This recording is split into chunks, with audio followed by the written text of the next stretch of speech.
این اینجا داخل ببین من میگم که اینجا را ریمون کردن کو شپاکلوف کردن کو مقصد جورا کافه زدن کو اینجا پاپال اسکلت میشه و اینجا آقا تو را گفتم که میتونم همه کارا میتونم چون باور نمیکنم بابی جان آخه تی آدم سفید کجا میتونی یاسته از تو جوان در کره تستر کره بود ما ای جوان در زور کار میکنم میتونم آخه تو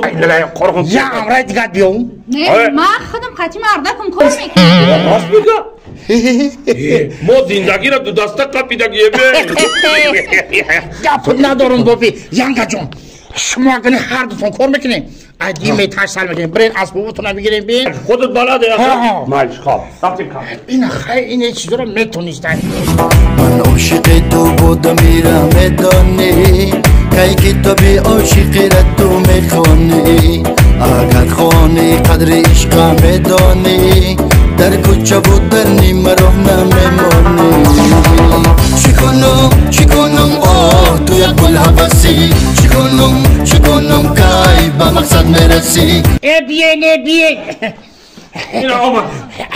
آمدیم ینگا سوزن تیجه سلامتی خوبه بله کوالدرات بیجا مسلک کنی فرور برو مرا توخی راست میگه ینگا فرور برو مرا شب ای بچه ای بوبی تو در حقیقت استو بوده دیدی آخه کار پیش براود ای ینگام الکتروموبیله یا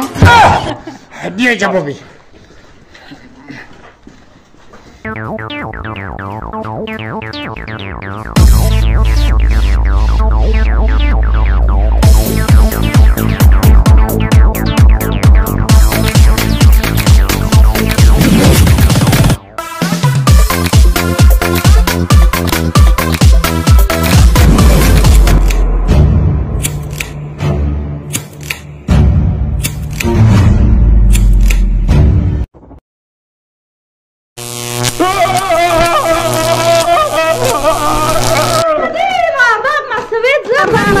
استمون مرده استمونی انگامه چی گفت